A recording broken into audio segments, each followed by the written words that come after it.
Bendiciones, mis hermanos, qué gusto estar nuevamente con ustedes. Sean bienvenidos. Espero que tengan un excelente día, que hayan tenido un excelente martes para los que nos ven en el día que se sube esto, pero también espero que haya sido un excelente día en el día que usted si es que lo está viendo en cualquier otro día. Reciba un abrazo, muchas bendiciones y qué gusto y qué enorme bendición que es para mí poder estar compartiendo la palabra aquí con todos ustedes. Como ya lo vieron en el título, el tema que vamos a estar viendo el día de hoy es Primera de Timoteo, parte 13. Ya estamos en la parte 13 y el tema que vamos a estudiar el día de hoy le he titulado La fe que vence la apostasía. Es un tema muy importante, mi hermano, para este tiempo, para que usted sepa, hay un camino. La apostasía no se da de un día para otro y lleva un proceso. Así que hoy vamos a estudiar cómo es que la apostasía empieza con algo tan probablemente pueda sonar insignificante y se va alargando hasta que llega al máximo nivel que es la apostasía. Pero el apóstol Pablo nos deja aquí una enseñanza muy bonita en Primera de Timoteo, que es lo que vamos a estar estudiando el día de hoy. Vamos a iniciar, prepare su Biblia, prepare su cuaderno, prepare sobre todo su corazón, que vamos a empezar.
Bendiciones, mis hermanos, qué gusto que siguen aquí.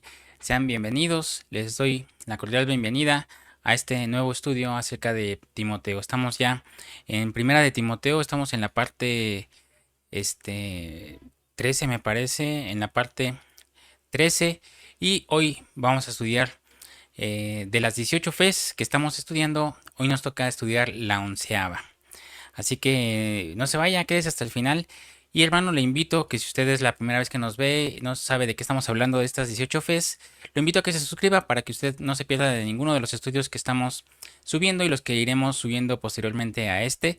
Ahí usted puede ver la lista de reproducción, la puede buscar como Primera de Timoteo y ahí estamos estudiando las 18 fes. Hoy estamos en el estudio número 13 y estudiamos dos estudios en Timoteo que no hablaban acerca de lo que estamos estudiando las 18 fes. Este es como un subtema, temporada o como podemos llamarle, una serie de estudios acerca de la fe. Y nos gozamos, hermano, de que el Señor nos está permitiendo estudiarla poco a poco y a detenimiento, ¿verdad? No llevamos prisa y ya llevamos 11 de las 18 que hay que estudiar.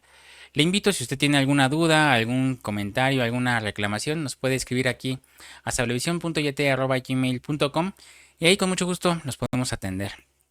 También si usted lo quiere hacer por medio de los comentarios, aquí también los comentarios están abiertos para que usted deje su pregunta, deje su aclaración, comentario, reclamación, también lo puede hacer, solo que ahí es público, ¿verdad? Si usted lo quiere hacer en privado, pues lo escribe ahí por correo, o si quiere, no hay problema que sea público, pues ahí en los comentarios.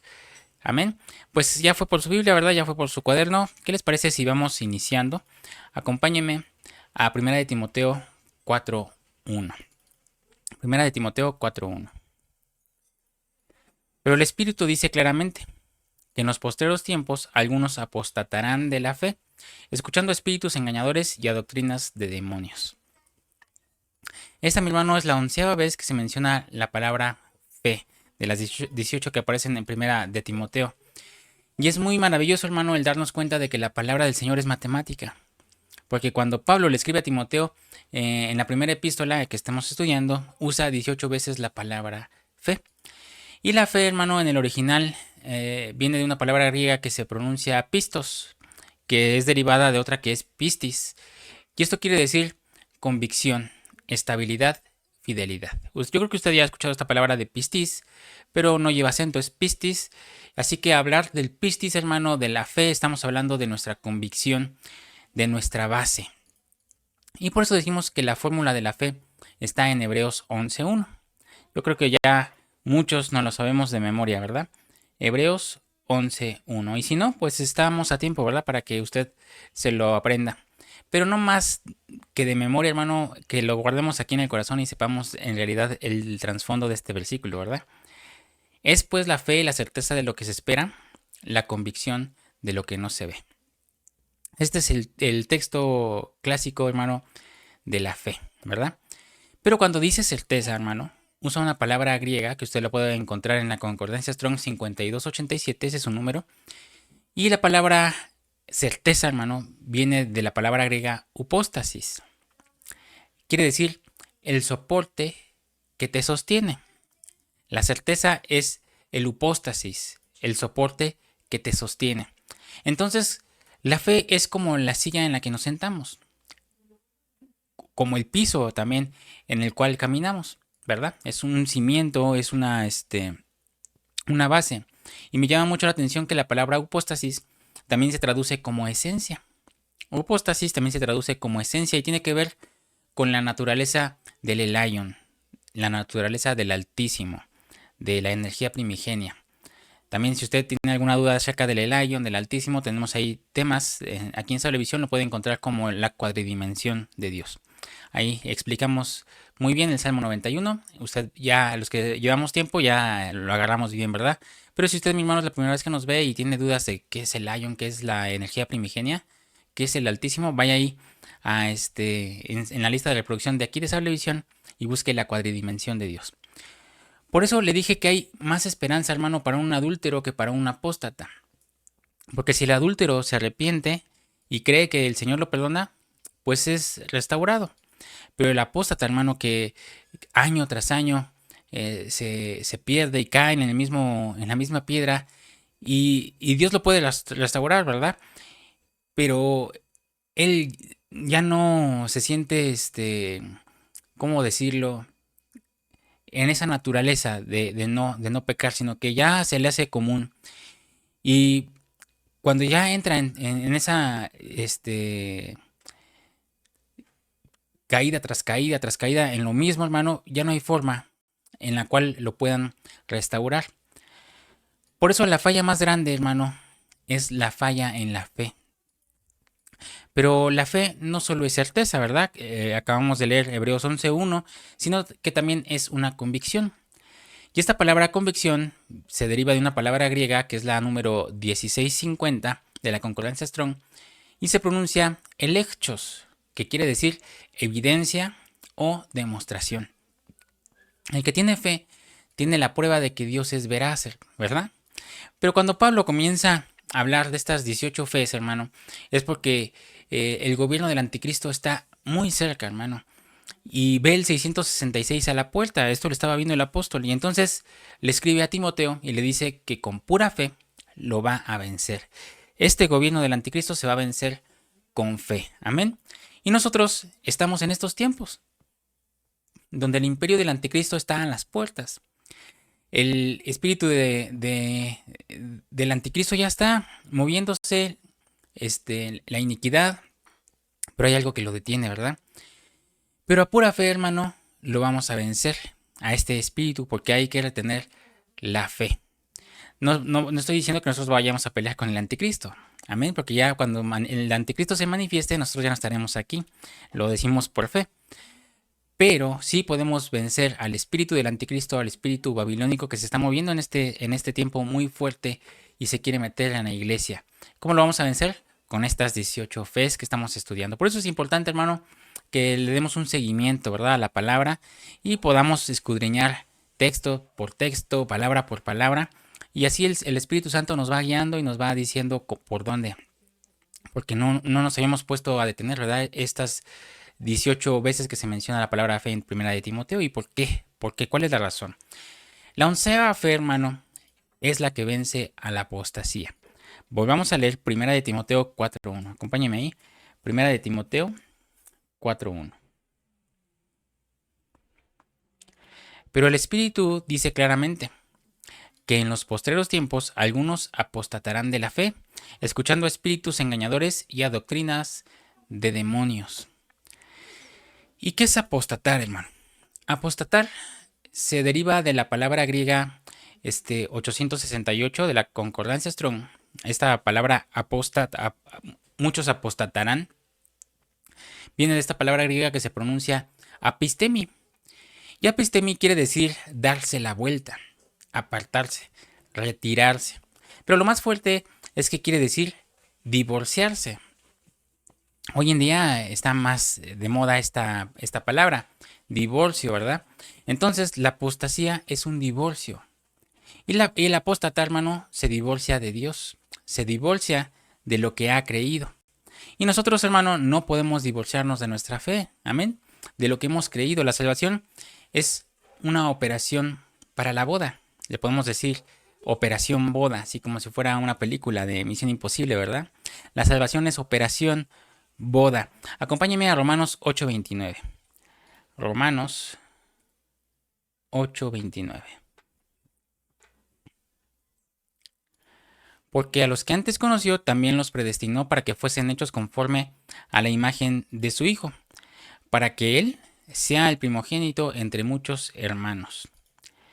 Y a los que predestinó, a estos también llamó, y a los que llamó, a estos también justificó, y a los que justificó, a estos también glorificó.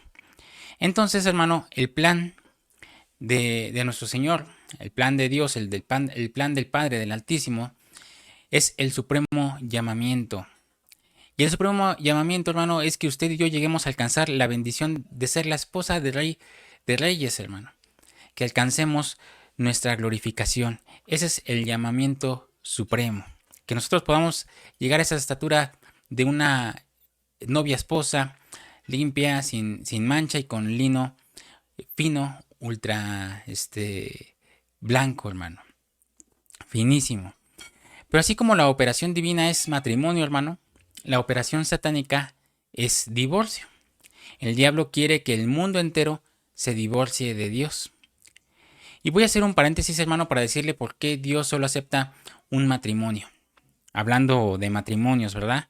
Y es que en estos tiempos, hermano, ya el evangelio es un poco más light. Y digo no en generalizar, pero ya la mayoría le dicen, pastor, es que ya no me llevo bien con mi esposa, ya no, el pastor ya no me llevo bien con mi esposo, no tenemos los mismos caminos, ¿me puedo divorciar?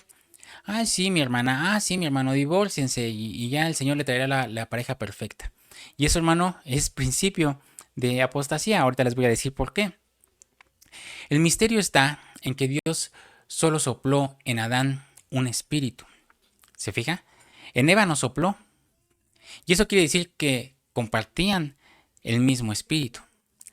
Solo sopló en Adán y a Eva la sacaron de la costilla de Adán y ya no volvieron a soplar. Usted lee ahí Génesis.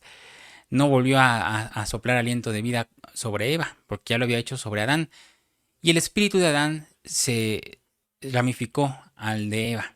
Entonces el matrimonio es un nivel más elevado en la unión de dos espíritus. Y Dios solo le ha dado un espíritu humano a cada hombre. Amén. No es, si no hubiera dicho vamos a darle unos 5 o 6 espíritus al hombre para que los comparta con 5 o 6 mujeres, ¿verdad? No, vamos a ver en qué me baso. Primera de Corintios 2:11. Me voy a desviar un poquito, pero creo que es importante que lo diga, ya que estamos hablando de matrimonio. Porque, ¿quién de los hombres sabe las cosas del hombre sino el espíritu del hombre que está en él? Así tampoco nadie conoció las cosas de Dios sino el espíritu de Dios. Se fija, hermano, ¿cuántos espíritus hay en el hombre? Uno, aquí dice, sino él, no dice sino los espíritus del hombre, ¿verdad? Sino el espíritu del hombre. Entonces, si solo hay un espíritu, solo debe uno tener una mujer. Acompáñeme a Malaquías 2:15.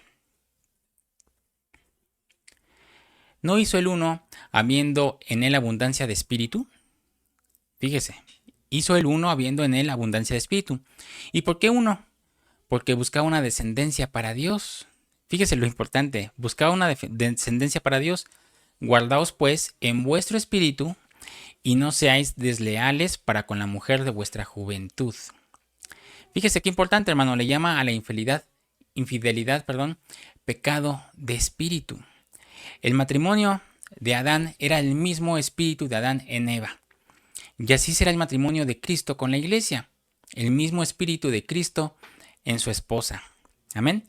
Entonces, Dios no buscaba hijos, sino una descendencia, según Malaquías 2:15. Hijos nacen, ¿verdad? Pueden nacer en fornicación, pueden nacer hijos por violaciones, de adulterio, pero una cosa es tener hijos y otra cosa es tener descendencia. El linaje es hijo reconocido por el cielo. Cuando el Señor le pide a Abraham que le entregue a Isaac, le dice, entrégame a tu único hijo. Y si leemos la escritura, hermano, Isaac no era el único hijo de Abraham. Él ya tenía a Ismael, pero Ismael solo era hijo, mas no linaje, mas no descendencia. Amén. Por eso hace ahí la diferencia. Dios busca descendencia, busca que haya una pureza de espíritu para que venga una descendencia gloriosa para Dios. Por eso en los siglos que vienen, hermano, va a brotar una descendencia gloriosa de Cristo y su esposa. Amén. Pero ese ya es otro tema. Estamos hablando ya de mucho tiempo adelante, cuando ya haya pasado las bodas, el milenio. Pero el punto que quiero tocar de Malaquías 2:15 es, guardaos pues en vuestro espíritu y no seáis desleales con la mujer de vuestra juventud. Entonces, la infidelidad, el divorcio, es un pecado de espíritu. Fíjese qué importante, hermano. Por eso hay gente que cae en adulterio y Dios los perdona, pero no vuelven a alcanzar la sensibilidad espiritual. Así pasó con Sansón, le volvió a salir cabello en la cárcel, ¿verdad? Pero no las 7 guedejas, los 7 rulitos de como rastitas. Entonces, el Señor restaura. Sí, si usted cae, el Señor lo vuelve a levantar, pero uno ya no queda igual. Se pierde esa conexión espiritual, se pierde esa integridad. Amén. Por eso es importante mejor guardarnos y consagrarnos para no caer, porque podremos caer, nadie es perfecto aún. Pero si uno está guardándose de no caer, es más difícil caer que caer a propósito. ¿Sí me entiende, verdad? Volviendo a la apostasía es operación divorcio. Como vimos que la salvación es operación boda, la apostasía es operación divorcio. Para que un apóstata llegue a ser apóstata, sigue un camino, como les decía al principio. Mire, acompáñeme a Judas 11. Digo 11 porque solo tiene un capítulo. Judas 11. Ay de ellos, porque han seguido el camino de Caín y se lanzaron por lucro en el error de Balaam y perecieron en la contradicción de Coré. Fíjese, hermano, qué interesante. Aquí está hablando de un proceso. Aquí se ve el proceso bien clarito, por eso no he quitado el texto. Caín, Balaam y Coré, apóstatas. Nadie cae de la noche a la mañana. La apostasía es un proceso y la apostasía no llega sin que primero no llegue la carnalidad. El primer paso para ser un apóstata es ser carnal. Ahí, si usted quiere ser apóstata, hermano, vaya siguiendo estos pasos y si usted los cumple, es que quiere decir que va para allá muy bien para ser un apóstata. Pero si usted no y no quiere, mejor apártese de esto. Gálatas 5:19. Y manifiestas son las obras de la carne, que son adulterio, fornicación, inmundicia, lascivia. Entonces, la apostasía, hermano, comienza con la carne. Por eso es muy peligroso cuando le empezamos a dar más lugar a la carne que al espíritu. Ahí es cuando empieza el problema, hermano. Por eso les decía yo al principio que pareciera ser insignificante el darle lugar a la carne, pero ese es el principio, hermano, que puede dar los diferentes pasos hasta llegar a la apostasía. Por eso hay que tener mucho cuidado, hermano, con darle gusto a la carne. Llámese como se llame, llámese comida, llámese alcohol, llámese entretenimiento, infinidad de cosas, hermano, que le puede dar uno gusto a la carne. No siempre es tanto irnos a las áreas sexuales o áreas muy fuertes, pero con pequeñas cosas como la gula podríamos darle entrada a la carne y por ahí empieza, hermano, la apostasía. Ay, mi hermano Efraín, no sea tan legalista. No, fíjese, porque fíjese qué es lo que pasa después de la carnalidad. Después de la carnalidad viene la herejía. Acompáñeme al siguiente versículo. Versículo 20 de Gálatas 5, 19, 5, Gálatas 5, 20. Idolatrías, hechicerías, enemistades, pleitos, ceras, iras, contiendas, disensiones, herejías. ¿Y qué es una herejía, hermano? Una herejía es una verdad a medias, una verdad incompleta, pero que se acepta como si fuera una verdad plena, una verdad completa. Por ejemplo, cuando algunos dicen que no hay arrebatamiento o que no hay parucía, pero muchos aceptan que habrá arrebatamiento pero no parucía, aunque la Biblia lo dice, eso es un principio de herejía, hermano. Una herejía no es una verdad incompleta por sincera ignorancia, porque a esos el Señor en su misericordia les completa la verdad. Es decir, a los que el Señor, a los que ellos todavía no han recibido la revelación de la parucía, por ejemplo, pero están esperando al Señor como rey y no como amado, por ignorancia, pues el Señor se les revela y por su misericordia y el Espíritu Santo les dice, mira, no te equivoques, hay algo más, no lo esperes solamente como rey, sino como amado, porque los que esperen como rey lo van a esperar en otro tiempo. Si tú quieres enamorarte del Señor, espéralo como amado. Y ahí es ahí, hermano, cuando eso ya no se vuelve herejía. Pero la herejía nace en aquellos que ignoran voluntariamente, que pese a que les enseñen con la Biblia, se aferran a decir que no.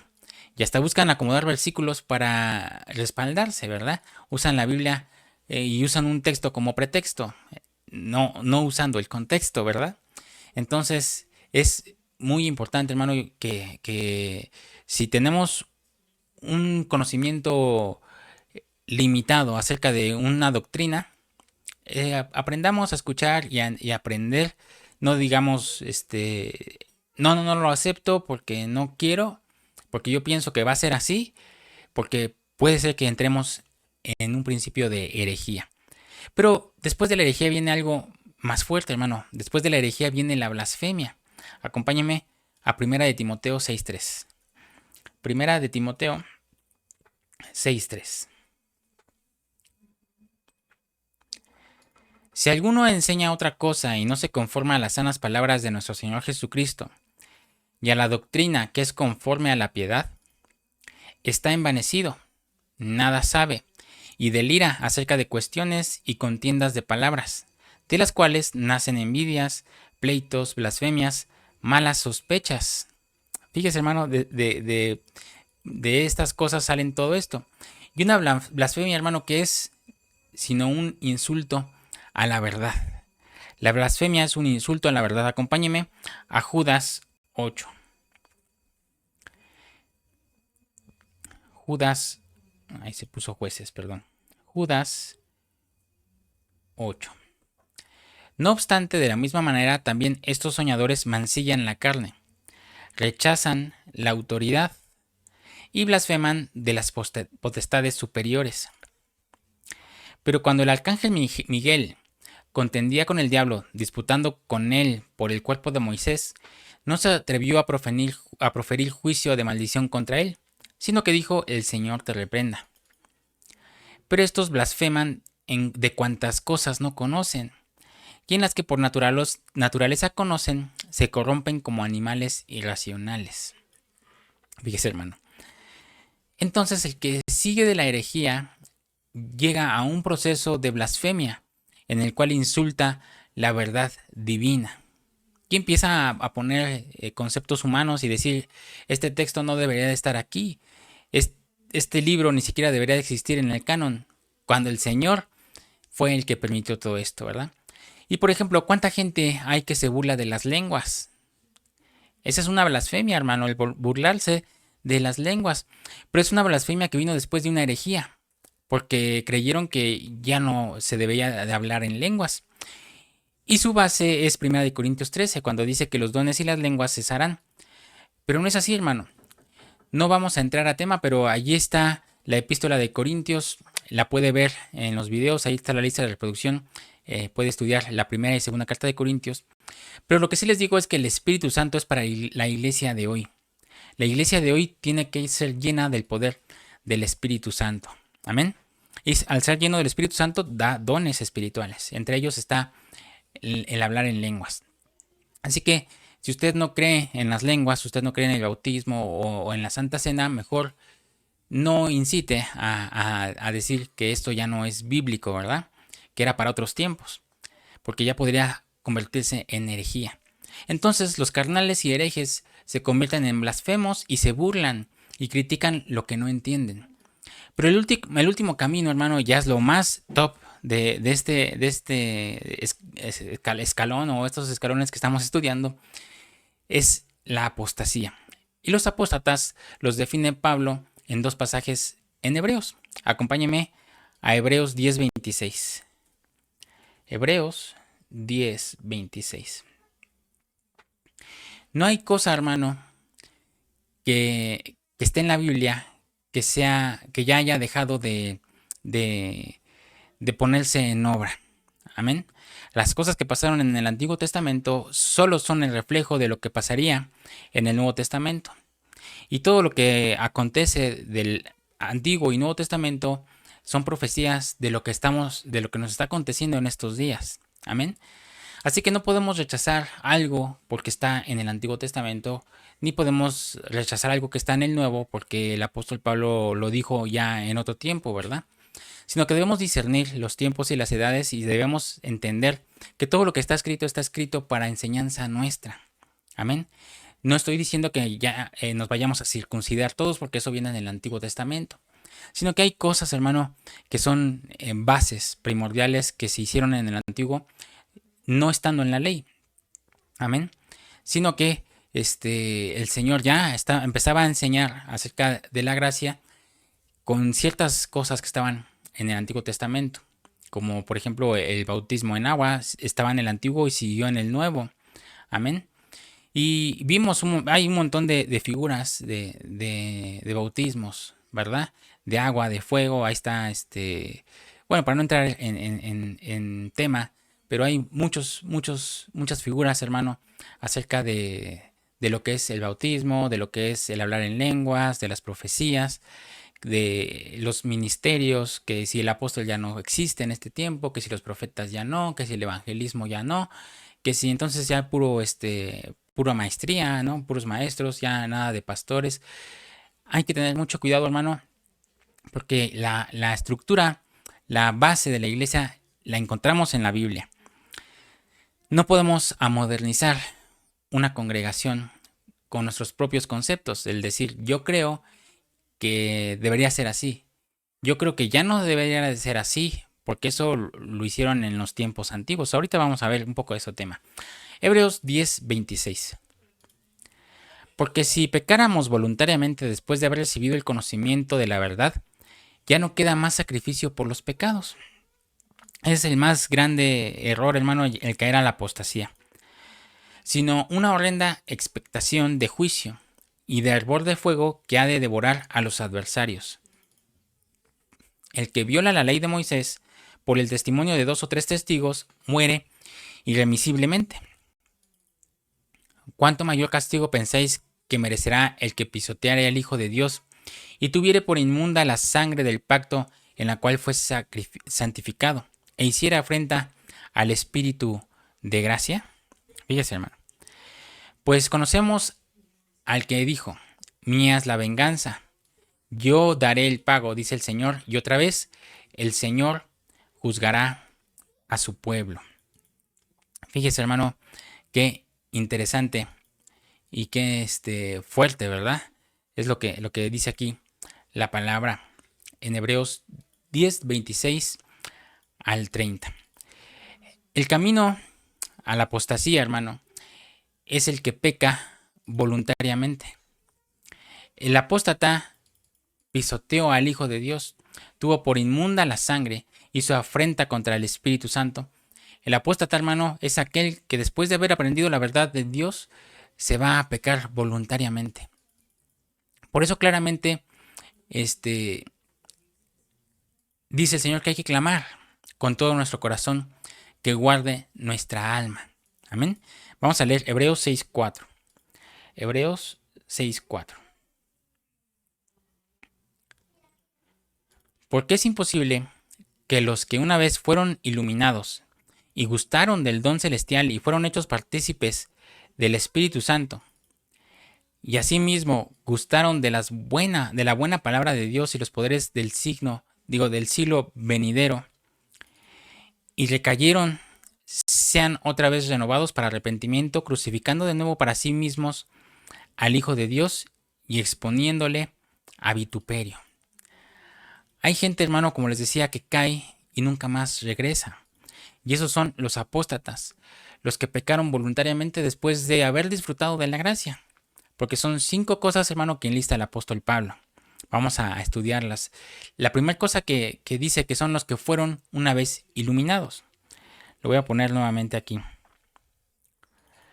El versículo 4. Porque es imposible que los que una vez fueron iluminados. 2. Los que gustaron del don celestial. 3. Fueron hechos partícipes del Espíritu Santo. Amén. 4. Asimismo gustaron de las buenas palabras de Dios. Y 5. Gustaron de los poderes del siglo venidero.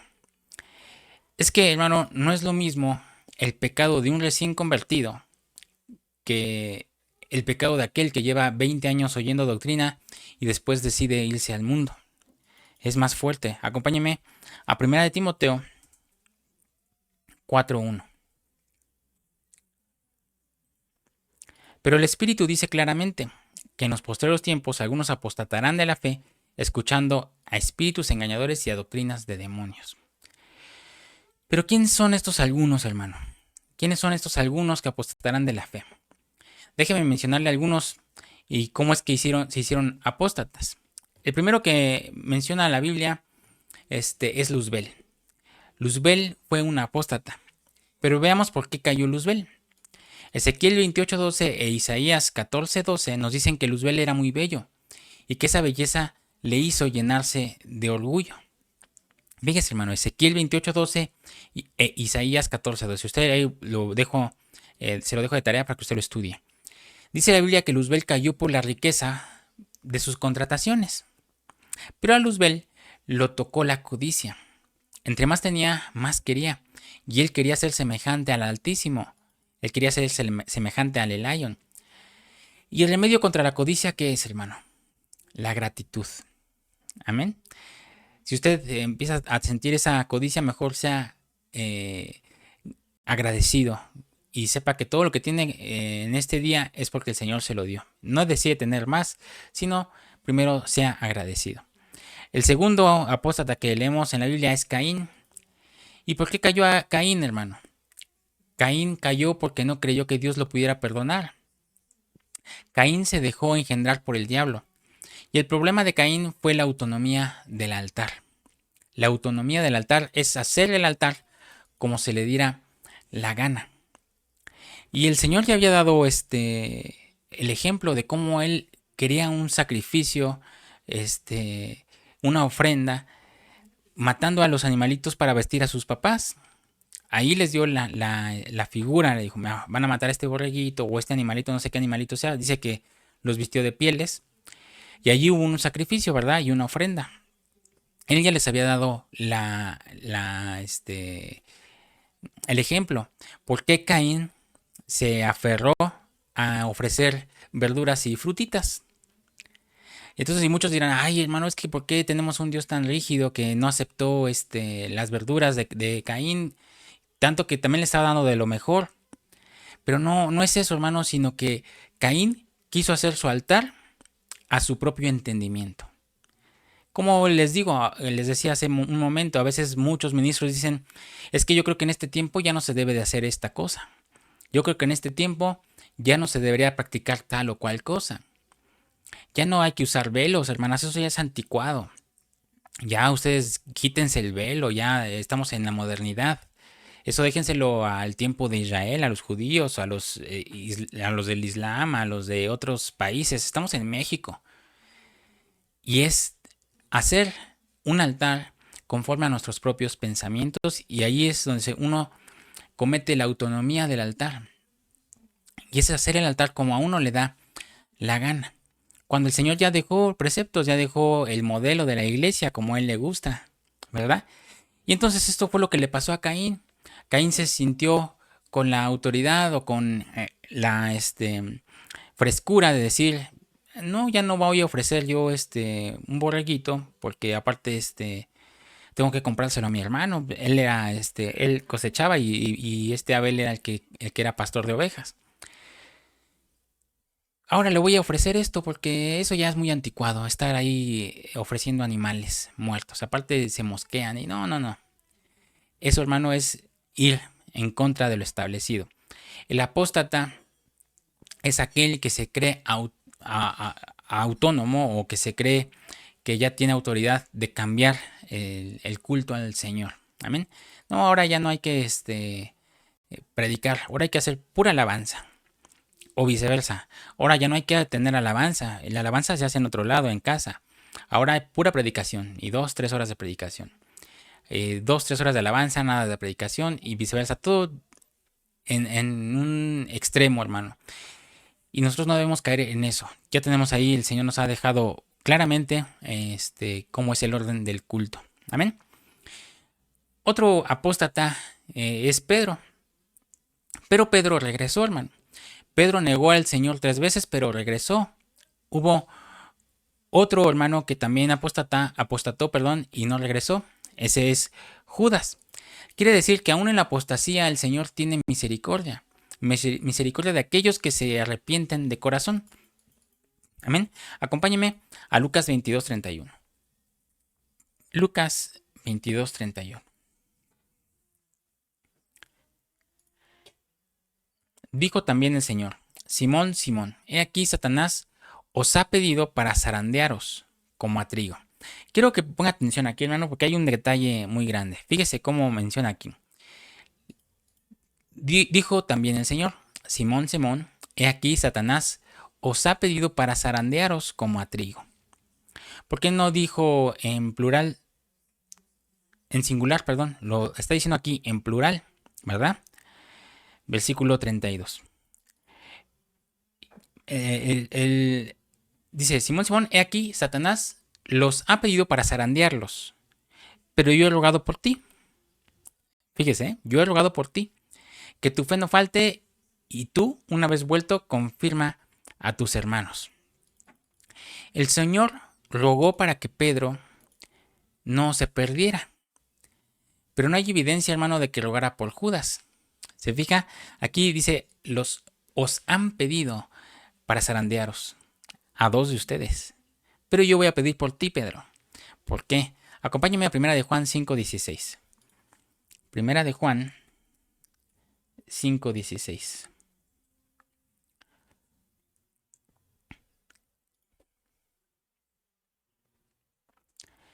Fíjese cómo dice aquí. Si alguno viere a su hermano cometer pecado que no sea de muerte, pedirá, y Dios le dará vida.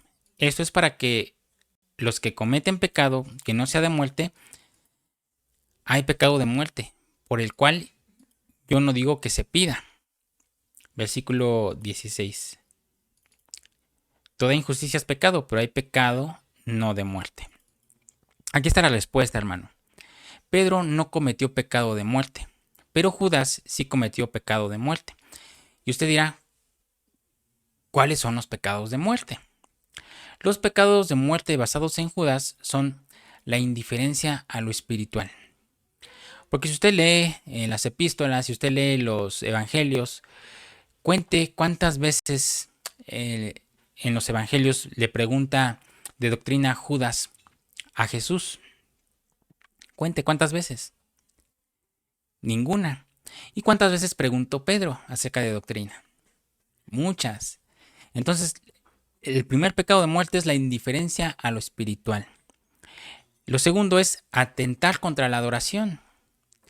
Llegó una mujer y dijo Judas, ¿por qué no se vende este perfume y se saca el dinero en vez de derramar el perfume en tus pies, Señor? Estaba atentando en contra de la adoración de esa mujer que quería derramar el perfume con el Señor. Judas, todo un humanista, le dice, no, mejor lo vendemos y se lo damos a los pobres. Él quería quedarse con una tajada de esa venta y estaba atentando contra la adoración viendo sus propios intereses. Ese es un pecado de muerte. Se oponía a la adoración. Es bien importante, hermano, y bien peligroso el estarse oponiendo a la adoración. Amén. Hay que tener mucho cuidado. Otro pecado de muerte es el ser infiel al llamado. Jesús le dio el ministerio de las fianzas a Judas y se robaba lo que entraba. Ese es otro pecado de muerte. Otro pecado de muerte es no lavarse los pies, nunca ministrarse, no dejarse limpiar el alma. En Juan 13 dice que Jesús lavó los pies después de cenar y justamente Judas se fue antes de que se lavaran los pies. ¿Se fija? Todos necesitamos un auxilio de vez en cuando. Amén. Y sobre todo en el alma, que es lo que tipifica los pies. Cuando uno se lava los pies, cuando uno no se lava y no se ministra el alma, se le da cabida al pecado de muerte. Amén. Otro pecado de muerte es profanar la santidad de Dios. Judas aceptó el dinero del templo para vender al santo. No respetó lo santo porque su corazón era profano. Por eso Judas cayó en pecado de muerte. Y por eso Jesús no intercedió por él. Y por Pedro sí. Y a Pedro lo trajo de vuelta. ¿Y cómo? Con la fe. Porque Jesús rogó al Padre para que la fe de Pedro no faltara. ¿Se acuerda que le dice, yo estoy rogando por ti para que tu fe no te falte? Y hoy, mis hermanos, Cristo está a la derecha del Padre intercediendo por nosotros para que la fe no nos falte. Muchos van a apostatar de la fe, muchos que han despreciado lo espiritual, pero habrá otros, hermanos, que se mantendrán humillados en la presencia de Dios y que tienen una intercesión que clama por ellos, que es de parte de nuestro Señor Jesucristo, nuestro amado. Así que no menospreciemos lo espiritual, dejemos todo lo carnal por lo espiritual, dejemos que fluya la adoración, dejemos lo terrenal para buscar lo de arriba, hermano. Y así venceremos la apostasía. La fe que vence a la apostasía. Amén. Pues mis hermanos, me dio mucho gusto estar con ustedes. Espero les haya sido de bendición. Si el Señor nos lo permite, continuaremos con la 12ª vez que se menciona la fe en 1 de Timoteo el próximo jueves. Así que lo espero el jueves a las 7 de la noche, hora de la Ciudad de México. Espero que tenga una excelente noche, una excelente, pues ya mitad de semana. Si el Señor lo permite, lo invito y no ha venido, pues nos vemos por acá el jueves a las 8 de la noche, hora de la ciudad, 7 de la noche, perdón, hora de la Ciudad de México. Amén. Pues me despido, mis hermanos, espero les haya sido de bendición. Déjenme ahí en los comentarios, ya sabe que me gusta saber de usted. Si el Señor lo permite, nos vemos el jueves. Le dejo este circulito para que se suscriba y este recuadro para que vea la lista de reproducción. Bendiciones.